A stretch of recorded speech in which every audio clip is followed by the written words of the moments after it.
गांव में एक रहस्य था जिसने सभी के दिलों में डर और आशंका पैदा कर दी थी।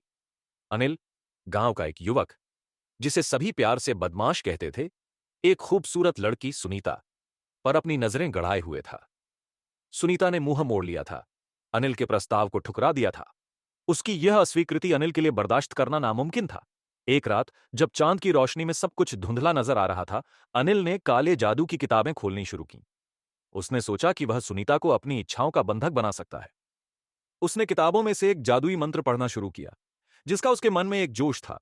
उसके मन में यह विश्वास था कि उसके जादू से सुनीता उसकी हो जाएगी। अनिल ने एक सुनसान जंगल में जाकर जादुई अनुष्ठान करने का निश्चय किया। वहां रात का सन्नाटा था, केवल रात के जीवों की चीखें सुनाई दे रही थीं। उसने चारों ओर मोमबत्तियां जलाईं और एक गोल बनाकर खड़ा हुआ। उसने मंत्र का जाप करना शुरू किया। उसके मुंह से निकली आवाजें जैसे हवा में खो जाती थीं। जैसे जैसे वह मंत्र पढ़ रहा था, वहां अचानक एक अंधेरा छा गया। हवा में ठंडी सिहरन महसूस होने लगी। सुनीता के चेहरे का अक्स अचानक उसकी आंखों के सामने आया। अनिल ने मन में सोचा, अब सुनीता सिर्फ मेरी होगी।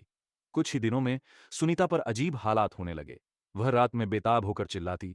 उसका स्वास्थ्य बिगड़ने लगा। गांव के लोग चिंतित हो गए और सुनीता की हालत देखकर समझने लगे कि कुछ तो गलत है। एक रात जब सुनीता अपने घर के आंगन में बैठी थी, अचानक अनिल वहां प्रकट हुआ। उसके चेहरे पर एक मनमोहक लेकिन डरावना मुस्कान थी। सुनीता, अब तुम मेरी हो, उसने कहा।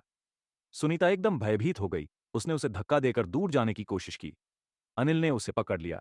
उस समय अंधेरे में से आवाज आई, अनिल, तुमने जो किया उसका परिणाम भोगना पड़ेगा। अनिल ने घबराकर देखा। उसके चारों ओर वे अंधेरे साए थे, जिन्होंने उसके जादू को उलट दिया था। वो उसका पीछा कर रहे थे। सुनीता ने जैसे ही अनिल के जादू को और उसकी नकारात्मकता को महसूस किया, खुद को छुड़ाकर भागने लगी। अनिल की आंखों में आतंक था, लेकिन अब वह हार चुका था। उसकी गंदी इच्छाएं उसके लिए ही एक बड़ा खतरा बन गई थीं। गांव वालों ने सुनीता को सुरक्षित पाया और अनिल अदृश्य हो गया। लोग आज भी उस शाम के बारे में बातें करते हैं, जब एक लड़की ने सच्चाई से अपनी आत्मा को बचाया और एक लड़के ने अपने अंधकारमय मन से खुद को खो दिया।